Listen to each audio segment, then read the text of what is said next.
बहनों भाइयों को मेरा प्रणाम। आज काबुल में गुरुद्वारों में हुए आतंकी हमले से मन काफी दुखी है। मैं इस हमले में मारे गए सभी लोगों के परिवारों के प्रति संवेदना व्यक्त करता हूं। साथियों, आज नववर्ष का पहला दिन है। चैत्र नवरात्रि के पावन पर्व का पहला दिन है। आप सभी पूजा अर्चना में व्यस्त होंगे। इसके बीच आपने इस कार्यक्रम के लिए समय निकाला, मैं आपका बहुत बहुत आभारी हूं। साथियों, आप जानते हैं नवरात्रि के पहले दिन मां शैलपुत्री की पूजा की जाती है। मां शैलपुत्री स्नेह, करुणा और ममता का स्वरूप है। उन्हें प्रकृति की देवी भी कहा जाता है। आज देश जिस संकट के दौर से गुजर रहा है, उसमें हम सभी को मां शैलसुते के आशीर्वाद की बहुत आवश्यकता है। मेरी मां शैलपुत्री से प्रार्थना है, कामना है, कोरोना महामारी के विरुद्ध जो युद्ध देश ने छेड़ा है, उसमें हिंदुस्तान को 130 करोड़ देशवासियों को विजय प्राप्त हो। काशी का सांसद होने के नाते मुझे ऐसे समय आपके बीच होना चाहिए था, लेकिन आप यहां दिल्ली में जो गतिविधियां हो रही हैं, उससे भी परिचित हैं। यहां की व्यस्तता के बावजूद मैं वाराणसी के बारे में निरंतर अपने साथियों से अपडेट ले रहा हूं। साथियों, याद कीजिए, महाभारत का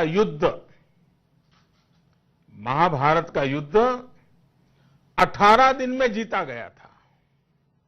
आज कोरोना के खिलाफ जो युद्ध पूरा देश लड़ रहा है, उसमें 21 दिन लगने वाले हैं।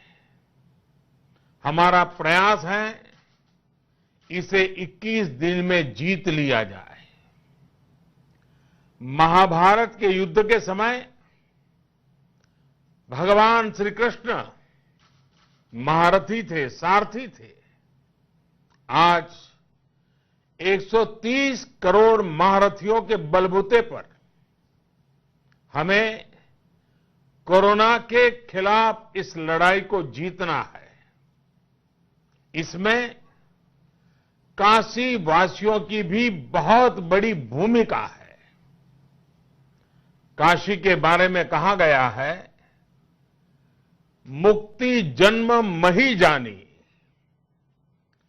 ज्ञान खानी अदहानी कर, जहां बस शंभु भवानी, सो काशी से ही कसन। अर्थात ये ज्ञान की खान है, पाप और संकट का नाश करने वाली है। संकट की इस घड़ी में काशी सबका मार्गदर्शन कर सकती है, सबके लिए उदाहरण प्रस्तुत कर सकती है।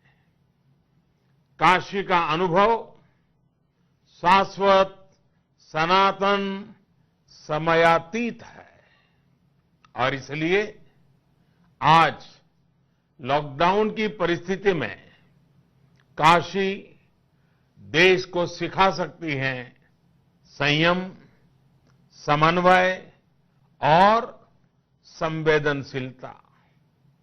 काशी देश को सिखा सकती है सहयोग, शांति, सहनशीलता। काशी देश को सिखा सकती है साधना, सेवा, समाधान। साथियों, काशी का तो अर्थ ही है शिव। शिव यानी कल्याण। शिव की नगरी में, महाकाल महादेव की नगरी में संकट से जूझने का, सबको मार्ग दिखाने का सामर्थ्य नहीं होगा तो फिर किसमें होगा? साथियों, कोरोना वैश्विक महामारी को देखते हुए देश भर में व्यापक तैयारी की जा रही है। लेकिन हम सबके लिए, मेरे लिए भी और आपके लिए भी ये ध्यान रखना है कि सोशल डिस्टेंसिंग, घरों में बंद रहना इस समय एकमात्र उपाय है, बेहतर उपाय है। मुझे एहसास है कि आप सभी के बहुत सारे प्रश्न होंगे, कुछ चिंताएं भी होगी और मेरे लिए कुछ सुझाव भी होंगे। तो आइए हम अपने संवाद की शुरुआत करते हैं। आप अपना सवाल पूछेंगे, मैं जरूर अपनी बात बताने का प्रयास करूंगा।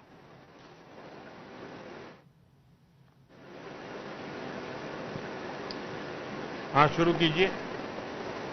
नमस्कार प्रधानमंत्री जी। नमस्कार।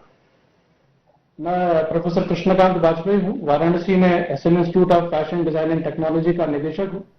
साथ में ब्लॉगर हूँ, राइटर हूँ, डॉक्यूमेंट्री फिल्म मेकर हूँ और एक कवि भी। और अभी वर्तमान में आपने जो युद्ध छेड़ा है कोरोना के खिलाफ, उसमें एक सैनिक हूँ। और सैनिक होने के नाते हम लोग इन दिनों से काम कर रहे हैं, कुछ सामाजिक जागरूकता में भी लग रहे हैं। और उसमें पता चलता है, कई बार लोगों से जब बात करते हैं तो बहुत से लोग ऐसा कहते हैं कि ये बीमारी हम लोगों को नहीं हो सकती है, क्योंकि हमारा खान पान जिस तरीके का है, जैसा हमारा परिवेश है और जैसे रीति रिवाज हैं, परंपराएं हैं, और वातावरण, अभी गर्मी आने वाली है, ज्यादा गर्मी हो जाएगी तो वायरस खत्म हो जाएगा, हम लोगों को नहीं होगा। तो इसमें उदासीनता कई बार हो जाती है चीजों को लेकर, इसमें मार्गदर्शन करें। कृष्णकांत जी, मुझे बहुत गर्व होता है जब आप जैसे प्रबुद्ध नागरिकों को अपने व्यक्तिगत कार्यों, अपने व्यवसाय के साथ ही लोगों को जागरूक करने के महत्वपूर्ण काम को करते हुए देखता हूं। आपका ये सेवा भाव और समाज के प्रति ये संवेदना जरूर परिणाम लाएगी, जरूर हमें कोरोना के खिलाफ इस लड़ाई में विजय दिलाएगी। आपने जो बात कही वो सही है कि कई लोगों को इस बारे में कुछ गलतफहमी है। देखिए, मनुष्य का स्वभाव होता है कि जो कुछ भी सरल हो, खुद को जरा भाता हो, अनुकूल हो, उसे बस तुरंत स्वीकार कर लो। कोई बात आपको अपने पसंद की लगती है, आपको सूट करती है, तो आप उसे तुरंत सच मान लेते हैं। ऐसे में कई बार होता यह है कि अहम बातें जो प्रामाणिक होती हैं, अधिकृत होती हैं, उस पर कुछ लोगों का ध्यान जाता ही नहीं है। हमारे यहां भी कुछ लोगों के साथ यही हो रहा है। मेरा ऐसे लोगों से आग्रह है कि जितनी जल्दी हो सके अपनी गलत फहमी से बाहर निकले, सच्चाई को समझें। देखिए, इस बीमारी में जो बातें सामने आई हैं, उसमें सबसे बड़ी सच्चाई यही है कि बीमारी किसी से भी भेदभाव नहीं करती। ये समृद्ध देश पर भी कहर बरपाती है और गरीब के घर पर भी कहर बरपाती है। यहां तक कि जो व्यायाम करते हैं, अपने स्वास्थ्य का बहुत ध्यान रखते हैं, ये वायरस उनको भी अपनी ले लेता है।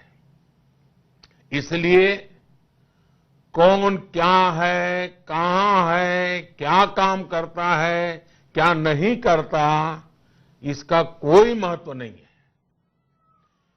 इन सब में दिमाग लगाने के बजाय बीमारी कितनी भयानक है, इस पर ही ध्यान केंद्रित करना चाहिए, ये समझना चाहिए। आपकी बात भी सही है कि कुछ लोग ऐसे हैं जो अपने कानों से सुनते हैं, अपनी आंखों से देखते हैं और अपनी बुद्धि से समझते भी हैं, लेकिन अमल नहीं करते हैं।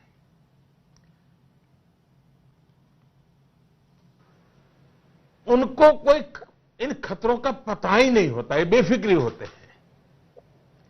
क्या सावधानी बरतनी है, उन्हें ये भी पता नहीं, लेकिन वे उसे कभी अमल में लेना ही नहीं चाहते हैं। टीवी पर आपने कितनी बार देखा होगा, सिगरेट पीने से कैंसर होता है, गुटखा खाने से कैंसर होता है। कई बार ऐसा होता है कि लोग सिगरेट पीते पीते ही इस तरह के एडवर्टाइजमेंट देखते रहते हैं, लेकिन इसका उनके मन पर कोई प्रभाव ही नहीं पड़ता है। यही जो बात है जो मैं कह रहा हूं कि लोग कई बार जानते बुझते हुए भी सावधानी नहीं बरतते हैं। लेकिन हां, नागरिक के रूप में हमें अपने कर्तव्य करते रहना चाहिए। हमें सोशल डिस्टेंसिंग पर ध्यान देना चाहिए। हमें घर में रहना चाहिए और आपस में दूरी बनाए रखना चाहिए। कोरोना जैसी महामारी से दूर रहने का अभी यही एकमात्र उपाय है। अगर व्यक्ति संयम से रहे और निर्देशों का पालन करे तो वो उसके इस वायरस की चपेट में आने की संभावना कम हो जाती है। आप ये भी ध्यान रखिए कि कोरोना से संक्रमित, ये बहुत महत्वपूर्ण बात है, कोरोना से संक्रमित दुनिया में 1 लाख से अधिक लोग ठीक भी हो चुके हैं और भारत में भी दर्जनों लोग कोरोना के शिकंजे से बाहर निकले हैं। कल तो एक खबर मैं देख रहा था कि इटली में 90 वर्ष में से भी ज्यादा आयु की माताजी भी स्वस्थ हुई है। वैसे मैं आपको ये भी जानकारी देना चाहता हूं कि कोरोना से जुड़ी सही और सटीक जानकारी के लिए सरकार ने व्हाट्सएप के साथ मिलकर एक हेल्प डेस्क भी बनाई है। अगर आपके पास व्हाट्सएप की सुविधा है तो मैं एक नंबर लिखवाता हूं, लिख लीजिए। यह नंबर हर एक को काम आएगा। अगर आप व्हाट्सएप पर हैं तो इसका उपयोग कीजिए। नंबर मैं लिखवाता हूं, 90-131, फिर से बोल रहा हूं, 90-131-51515। यस, 51515 पर आप व्हाट्सएप करके इस सेवा से जुड़ सकते हैं। अगर आप उस व्हाट्सएप पर नमस्ते लिखेंगे तो तुरंत आपको उचित जवाब आना शुरू हो जाएगा। तो आप जरूर, जो भी लोग मुझे सुन रहे हैं, हमारे काशी के भाई बहन और हिंदुस्तान के और लोग भी अगर सुनते हैं तो जरूर इस व्हाट्सएप पर आप नमस्ते लिखेंगे, अंग्रेजी में या हिंदी में, तो आपको तुरंत वो आपको रिस्पॉन्ड करेंगे।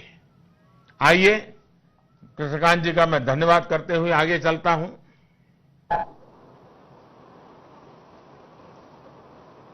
नमस्कार प्रधानमंत्री जी। नमस्ते जी। मेरा नाम मोहिनी छावर है। मैं एक सामाजिक कार्यकर्ता हूँ, दिव्यांगों और महिलाओं के लिए काम करती हूँ। सर, सोशल डिस्टेंसिंग का पालन तो सभी कर रहे हैं, लेकिन इससे कुछ आशंकाएं कई पैदा हो रही हैं। जैसे मीडिया से पता चला हमें कि देश के कुछ जगहों पे डॉक्टर्स, अस्पताल में काम करने वाले कर्मचारी, एयरलाइंस में काम करने वाले कर्मचारियों के साथ कोरोना के शक के साथ दुर्व्यवहार किया जा रहा है। ये सब बातें पता चलने पे बहुत पीड़ा का एहसास होता है और मन में बहुत ठेस पहुंचती है। बस ये जानना चाहती हूँ कि सरकार इसके लिए क्या कदम उठा रही है। मोहनी जी, आपकी पीड़ा सही है, मेरी भी यही पीड़ा है। कल मैंने नर्सिस के साथ, डॉक्टर्स के साथ, लैब टेक्नीशियंस के साथ इन विषयों पर विस्तार से बात की है। इस देश के सामान्य मानवी का मन, अगर हम आमतौर पर देखें, मैं एक सामान्य जीवन की बात करता हूं, तो सही समय पर सही काम करने और जरूरी कदम उठाने में हमारे देश के लोग बहुत विश्वास रखते हैं। आपने देखा होगा कि 22 मार्च को किस तरह पूरे देश ने जनता कर्फ्यू में बढ़ चढ़ करके अपनी भागीदारी निभाई और दुनिया को अचंभित कर दिया है। और फिर शाम के ठीक 5 बजे 5 मिनट के लिए कैसे देश भर के लोग अभिवादन के लिए सामने आए, साथ ही अलग अलग जगहों से एक साथ एक मन होकर कोरोना के खिलाफ हमारी जो नर्सेज लड़ रही हैं, डॉक्टर लड़ रहे हैं, लैब टेक्नीशियन लड़ रहे हैं, पैरामेडिकल स्टाफ लड़ रहे हैं, उन सबके प्रति धन्यवाद का एक अभूतपूर्व दृश्य प्रस्तुत किया। यह पूरे देश ने किया है। यह सम्मान का एक प्रकट रूप था, लेकिन बहुत कम लोग इस बात को समझ पाते हैं कि इस छोटे से कार्यक्रम के द्वारा और भी कुछ हुआ है। इसके अंतर्निहित एक अप्रगट बात भी थी। और आप तो मोहिनी जी समाज सेवा में लुकी हुई है, तो इस बात को भली बातें समझ सकती हैं। समाज के मन में इन सबके लिए आदर सम्मान का भाव होता ही है। डॉक्टर जिंदगी बचाते हैं और हम उनका ऋण कभी नहीं उतार सकते। जिन लोगों ने वुहान में रेस्क्यू ऑपरेशन किया, मैंने उनको पत्र लिखा था। मेरे लिए वो पल बहुत भावुक था। वो सिर्फ लिखने के लिए लिखा गया पत्र नहीं था। अभी इटली से लोगों को लाने वाले एयर इंडिया के क्रू, जिनमें सभी महिलाएं थी, मैंने उनकी तस्वीर को भी सोशल मीडिया पर साझा किया था। शायद आप लोगों ने देखा भी हो। हां, कुछ स्थानों से ऐसी घटनाओं की जानकारी भी मिली है जिसमें हृदय को गहरी चोट पहुंचती है, बहुत दर्द होता है, पीड़ा होती है। मेरी सभी नागरिकों से अपील है कि अगर ऐसी कोई गतिविधि कहीं दिखाई दे रही है, इस सेवा में रत, इस महामारी से हम लोगों को बचाने के लिए जो काम में लगे हैं, डॉक्टर हैं, नर्स हैं, मेडिकल के लोग हैं, सफाई के लोग हैं, अगर उनके साथ बुरा बर्ताव होता है तो आप भी अगर वहां उस इलाके के लोगों को जानते हैं, उनको चेतावनी दीजिए, उनको समझाइए ये गलत कर रहे हैं, ऐसा नहीं कर सकते हैं। और जो भी सेवा कर रहे हैं उनकी हमने मदद करनी चाहिए और बताना चाहिए कि ऐसा नहीं होना चाहिए। और मैं आपको बता दूं, जब मुझे कल सब डॉक्टरों से बात कर रहा था, मुझे पता चला घटनाएं भले छुटपुट कहीं कहीं होगी, लेकिन मेरे लिए गंभीर है। और इसलिए मैंने तत्काल गृह विभाग को, राज्यों के सभी डीजीपी को सख्ती से काम करने के लिए कहा है कि ऐसे कोई भी व्यक्ति डॉक्टरों के साथ, नर्सों के साथ, सेवा करने वालों के साथ अगर इस प्रकार का कुछ भी करेंगे तो उनको बहुत महंगा पड़ेगा और सरकार सख्त कदम उठाएगी। संकट की इस घड़ी में मैं देशवासियों से ध्यान दोहराना चाहूं, क्या आकर्षित करना चाहूंगा। संकट की इस घड़ी में अस्पतालों में इस समय सफेद कपड़ों में दिख रहे डॉक्टर नर्स ईश्वर का ही रूप है। आज यही हमें मृत्यु से बचा रहे हैं। अपने जीवन को खतरों में डाल करके ये लोग हमारा जीवन बचा रहे हैं। साथियों, हमारे समाज में ये संस्कार दिनों दिन प्रबल होता रहे, ये हम सबका दायित्व है कि जो देश की सेवा करते हैं, जो देश के लिए खुद को खपाते हैं, उनका सार्वजनिक सम्मान हर पल होते रहना चाहिए। आपने देखा होगा कि बीते कुछ वर्षों में एक परंपरा हमारे सामने आती देखने को मिलती है। एयरपोर्ट पर जब फौज के जवान जाते हैं तो उनके सम्मान में लोग खड़े हो जाते हैं, तालियां भी बजाते हैं। ये आभार प्रकट करने का तरीका हमारे संस्कारों में दिनों दिन बढ़ता ही जाना चाहिए। मोहिनी जी, आप तो बहुत सेवा के कार्य में लगी हुई हैं। इन दिनों जरूर कुछ न कुछ आप भी करती होगी। मैं फिर एक बार आपका आभार व्यक्त करता हूं। आइए, काशी के कोई और महानुभाव से भी मौका मिलेगा मुझे बात करने का।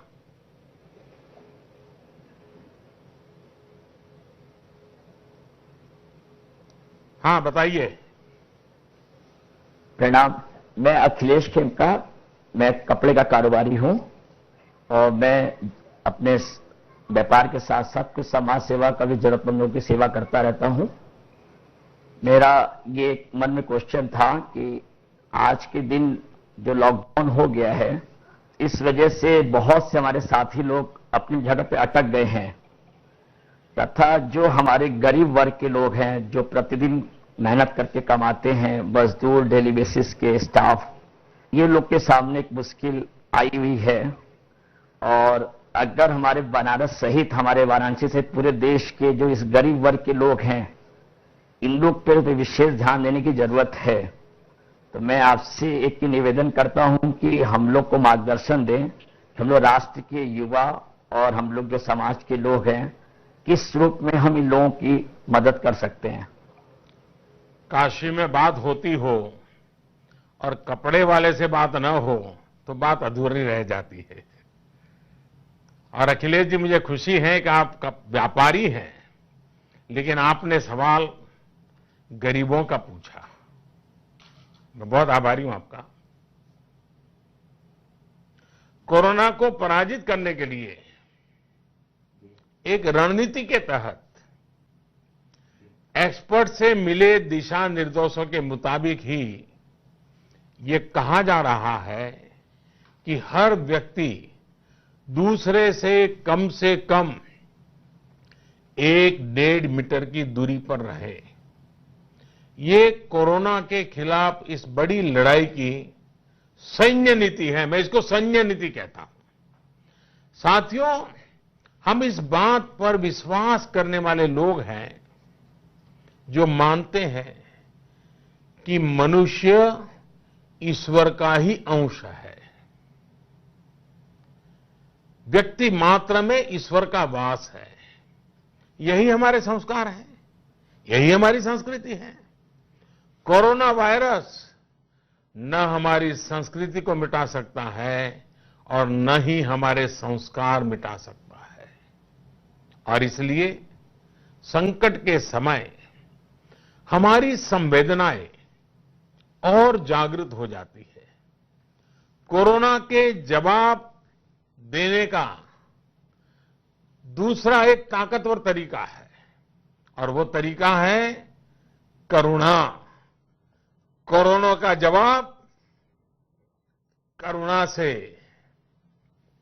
हम गरीबों के प्रति, जरूरतमंदों के प्रति करुणा दिखाकर भी कोरोना को पराजित करने का एक कदम ये भी कर ले सकते हैं। हमारे समाज में, हमारी परंपरा में दूसरों की मदद के एक समृद्ध परिपाटी रही है।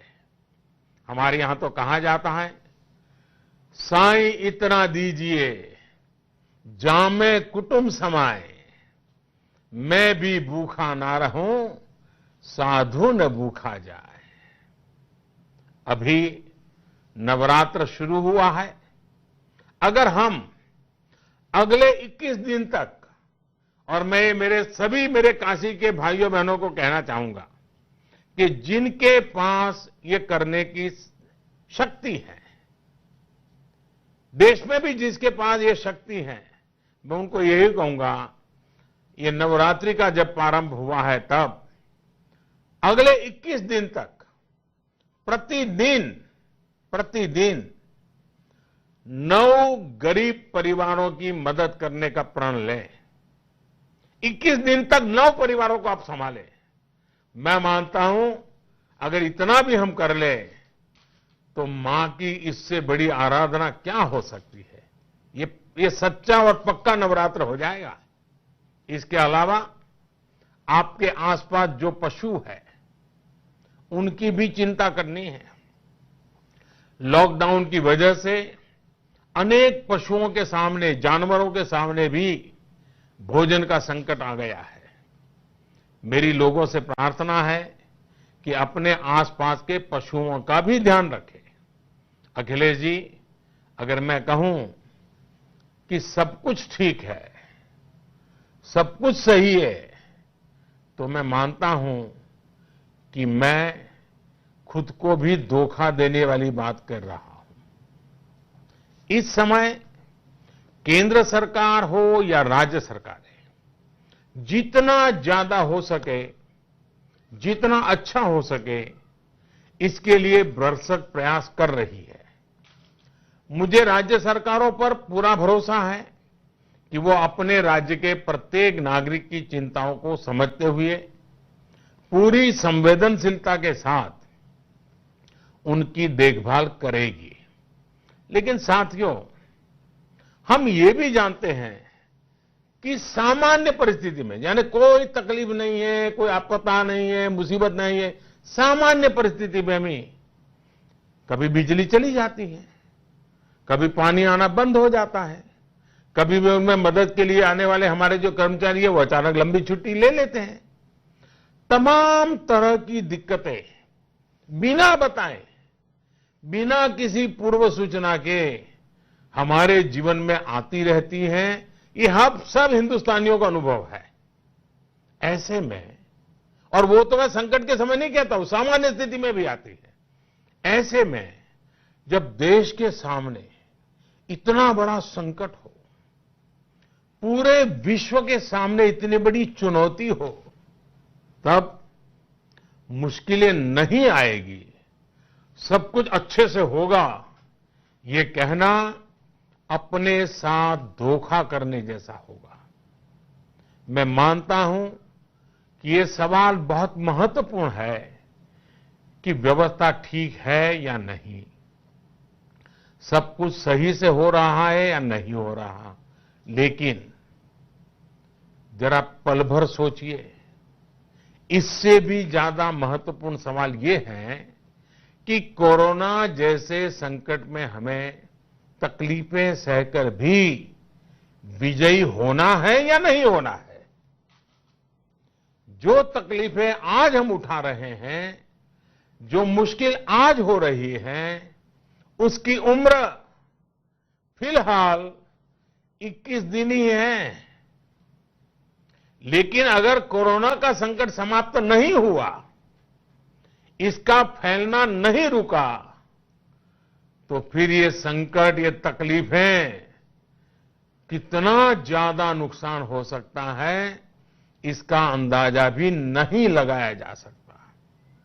ऐसे कठिन समय में प्रशासन के द्वारा, नागरिकों के द्वारा, सिविल सोसाइटी के द्वारा, सामाजिक संगठन, सांस्कृतिक संगठन, धार्मिक संगठन, राजनीतिक संगठन, सब कोई जो भी कार्य कर रहे हैं, सराहनीय कार्य किए जा रहे हैं, उसे ज्यादा से ज्यादा प्रोत्साहित किए जाने की आवश्यकता है।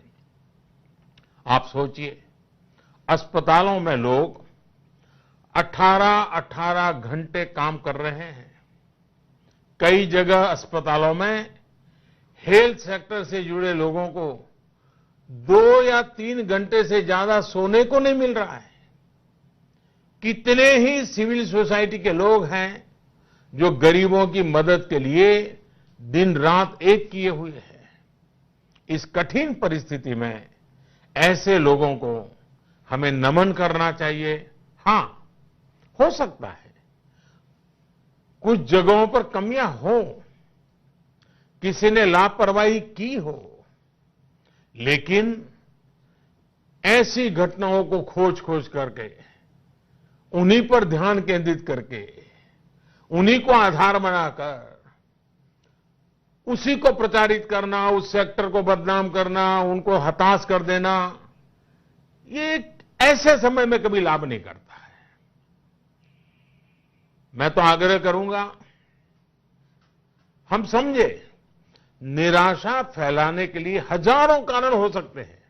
मैं नहीं कहता हूं सब गलत होते हैं, हजारों कारण हो सकते हैं, लेकिन जीवन तो आशा और विश्वास से ही चलता है। नागरिक के नाते कानून और प्रशासन को जितना ज्यादा सहयोग करेंगे उतने ही बेहतर नतीजे निकलेंगे। हम सभी का प्रयास होना चाहिए कि प्रशासन पर कम से कम दबाव डालें, प्रशासन का सहयोग करें। ये अस्पताल में काम करने वाले, ये पुलिसकर्मी, ये सरकारी दफ्तरों में अभी जो लोग काम कर रहे हैं, जो हमारे मीडिया कर्मी हैं, ये कोई बाहर के लोग हैं क्या? बाहर से आए हैं क्या? ये हमारे ही लोग हैं जी। इतना बड़ा बोझ उन पर आया है तो बोझ कुछ थोड़ा हम भी उठाएं। हमें उनका हौसला बढ़ाना चाहिए जो इस कठिन परिस्थिति में काम कर रहे हैं। अखिलेश जी, व्यापार जगत में रहते हुए गरीबों की ये चिंता करने का आपकी भावना, और देश ऐसे अखिलेशों से भरा हुआ है जी। देश में अखिलेशों की कमी नहीं है। आइए हम मिलकर के गरीबों का भी भला करें, जिम्मा उठाएं और इस लड़ाई को जीतें। आइए, और भी कोई सवाल होंगे शायद। अखिलेश जी नमस्ते। हाँ, प्रणाम। नमस्ते जी। आपका आवाज नहीं सुनाई दे रही है। आपकी आवाज नहीं सुनाई दे रही।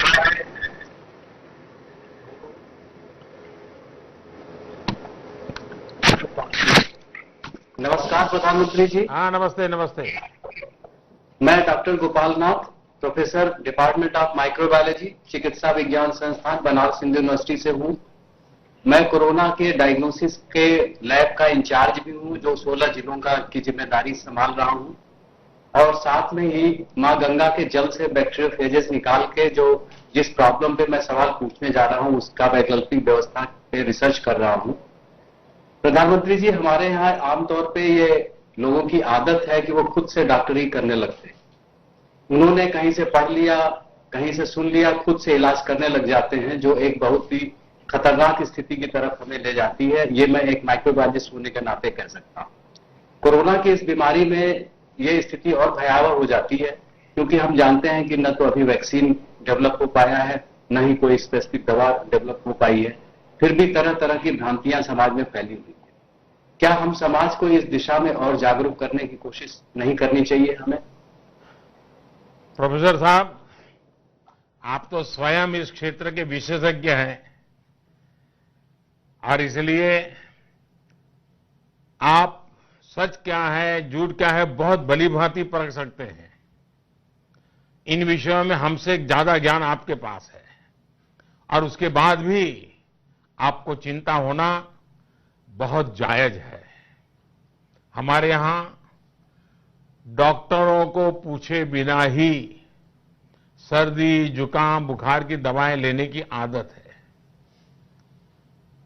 रेल के डिब्बे में अगर हम ट्रैवल करते हो और अगर एक बच्चा रोने लग जाए और लंबे समय तक रोता रहे, बंद न करे, तो रेल के सभी डिब्बों से लोग आकर के सलाह देंगे, ये दे दो, वो खिला दो, वो पिला दो। ये हमने रेल के डिब्बों में देखा होगा। मुझे लगता है कि हमने इन आदतों से बचना है।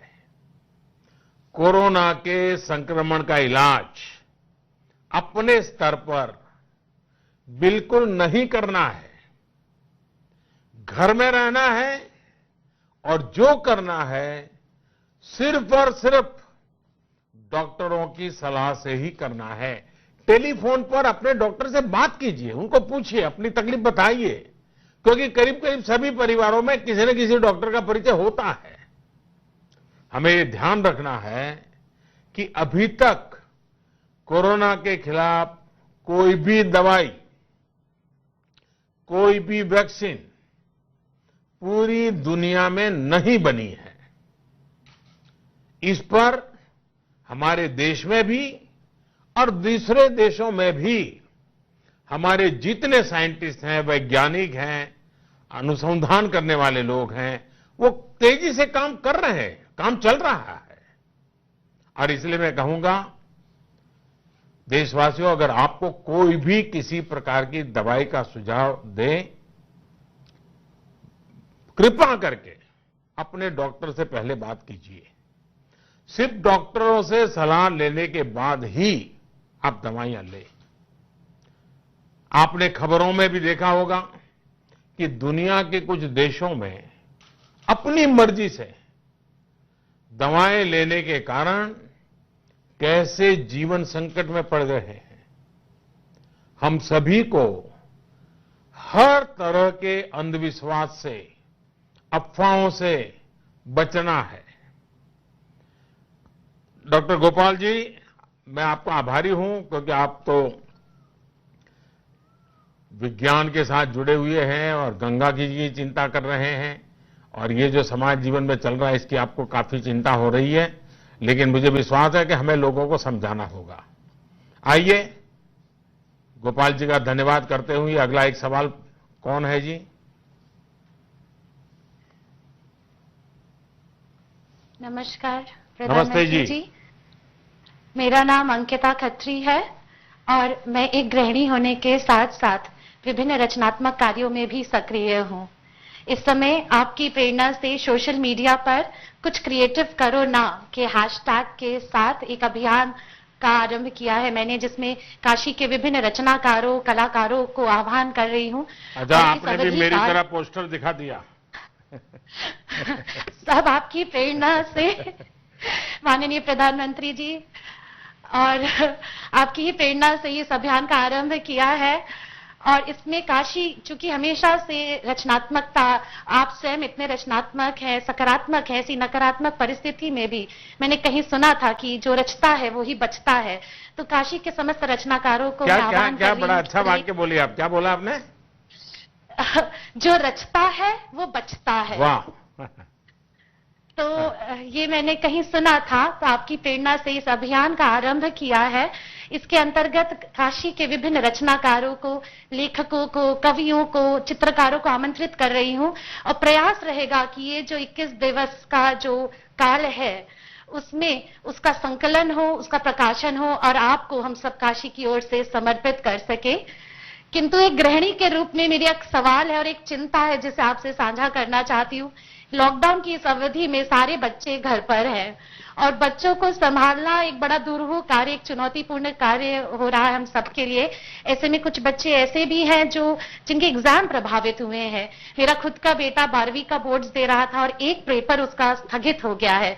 तो घर वालों को थोड़ी सी चिंता बनी हुई है। प्रधानमंत्री जी, ऐसे में क्या किया जाए? अंकिता जी, पहली बात तो आप रचनात्मक काम, क्रिएटिव एक्टिविटी इसको बल दे रही हैं और इसका जीवन में एक अलग ऊर्जा उसके कारण रहती है। लेकिन आपने कहा कि सब रचनाकारों का इकट्ठी कर रही है। मेरी विनती है, किसी को इकट्ठा मत करो। सोशल डिस्टेंसिंग ये सबसे पहली बात है। हाँ, आप ऑनलाइन सबसे अपनी कला उसका मांगिए, आप संकलन कीजिए, और कल्पना अच्छी है। जो इस भाव के लोग हैं उनकी रचनाएं, उनकी चीजें जरूर देश को काम आएगी। और ये सही है कि आपदा बहुत बड़ी है, लेकिन आपदा को अवसर में बदलना ही मानव जीवन की विशेषता है। इन दिनों सोशल मीडिया में आप लॉकडाउन का एक और प्रभाव देखने को मिल रहा है। बहुत से लोग ट्विटर पर, फेसबुक पर, इंस्टाग्राम पर विस्तार से बता रहे हैं कि कैसे वो अपने बच्चों के साथ ज्यादा समय बिता रहे हैं। ये सही है कि पहले संयुक्त परिवार होता था तो बच्चों को संभालने का काम दादा दादी कर लेते थे। आज जरा छोटे परिवार हो गए तो मुश्किल स्वाभाविक है, लेकिन आपने देखा होगा टीवी में, इलेक्ट्रॉनिक मीडिया में, रेडियो पर इसे लेकर कई नए नए शो बन रहे हैं। हमारे देश के मीडिया में भी क्रिएटिविटी है। उन्होंने लोगों को एंगेज रखने के लिए, लोगों को घरों में है तो क्या करना चाहिए, बड़ा अच्छे ढंग से इतने कम समय में उन्होंने किया है। और एक लॉकडाउन में नई नई बातें वो दिखा रहे हैं, सिखा रहे हैं। इस सब के बीच मेरे मन को कुछ और बातों ने भी बहुत प्रभावित किया है। मैं देख रहा हूं कि मानव जाति कैसे इस वैश्विक संकट से जीतने के लिए एक साथ आ गई है, और इसमें भी सबसे बड़ी भूमिका निभा रही है हमारी बाल सेना, बालकों की सेना। मैंने ऐसे वीडियो देखे जिसमें 4-4, 5-5 साल के बच्चे माता पिता को समझा रहे हैं कि कैसे हाथ धोना है, बाहर नहीं निकलना है, ऐसा नहीं करना है, वैसा नहीं करना है। बालक समझा रहे हैं। छोटे छोटे बालक बालिकाएं इस संकट पर अपनी प्रतिक्रियाएं दे रही है। मैं ऐसे वीडियो सोशल मीडिया पर मैं काफी बिजी एंगेज रहता हूं, कभी मुझे अच्छा लगता है क्योंकि सामान्य जन से जुड़ता हूं। तो इन दिनों मैंने देखा कई परिवारों ने अपनी इस प्रकार की चीजें अपने बच्चों की सोशल मीडिया में रखी है, और घर में बच्चों की वीडियो बना बना करके वो, और अब तो मोबाइल फोन पर बन जाती है। मैंने जो देखी है, मैं कोशिश करूंगा, अगर डिलीट ना हो गई हो तो मैं इसको इकट्ठा करके जरूर आज शेयर करूंगा। आपने अच्छा आइडिया दिया है, 1-2 दिन में जरूर मैं कर दूंगा। अगर आज मौका मिला तो आज कर लूंगा। और आप सब देखिए, जरूर देखिए, ये बहुत बड़ी, बच्चों ने कैसी कमाल कर दी है पता चलेगा। आपको याद होगा जब मैंने स्वच्छता की बात की थी, स्वच्छ भारत अभियान शुरू किया था, तो आपने हर घर में देखा होगा बच्चों ने एक तरह से इस अभियान की कमाल संभाल ली थी। आज के बच्चों की, आज की युवा पीढ़ी की ये शक्ति मुझे तो बहुत प्रभावित करती है। मैं उनकी टैलेंट, उनका सोचने का तरीका, मुझे बड़ा आनंद आता है। हाँ, कुछ माता पिता को ये चिंता सता रही होगी कि इतने लंबे समय तक घर में रहने पर कहीं बच्चे ही उन्हें बिठाकर पढ़ाई करवाना शुरू न कर दे। उनको यही डर लग रहा है। वैसे, और मुझे पक्का विश्वास है ये बच्चे अपने माँ बाप को कुछ न कुछ पढ़ा के रहेंगे, 21 दिन में बहुत कुछ सिखा देंगे। वैसे साथियों, मैं नमो ऐप पर आप सबके सुझाव और फीडबैक भी निरंतर पढ़ रहा हूं। श्री ओम प्रकाश ठाकुर जी, मुकेश दास जी, प्रभांशु जी, अमित पांडे जी, कविता जी, देश के अलग अलग हिस्सों में अलग अलग लोगों ने अपने अपने तरीके से ये सुझाव दिए हैं कि लॉकडाउन को सख्ती के साथ और लंबे समय के लिए लागू किया जाए। केवल आप ही नहीं, पूरे देश से आप ही की तरह हजारों प्रबुद्ध नागरिकों ने भी फेसबुक, ट्विटर, इंस्टाग्राम और यूट्यूब पर इस महामारी से निपटने के लिए यही सलाह दी है, अपील की है। जब हमारे देशवासियों में खुद से ही ये संकल्प, ये समझदारी हो, इस चुनौती से जूझने की ये दृढ़ इच्छा शक्ति हो, तो मुझे पूरा भरोसा है कि देश इस महामारी को जरूर हराएगा। अंत में फिर आपसे कहूंगा कि आप सब मेरे काशीवासी, मैं थोड़ा नहीं आ पाया हूं आपके बीच में, मुझे क्षमा करें, लेकिन आप खुद को सुरक्षित रखें, देश को भी सुरक्षित रखें। एक बड़ी लड़ाई है जिसमें बनारस के लोगों को भी अपना पूरा योगदान देना है, पूरे देश को मार्ग दिखाना है। सभी काशीवासियों को आज फिर एक बार दिल्ली से मैं प्रणाम करता हूं और मुझे विश्वास है कि आपने हमेशा काशी को संभाला है, आगे भी आप काशी को संभाल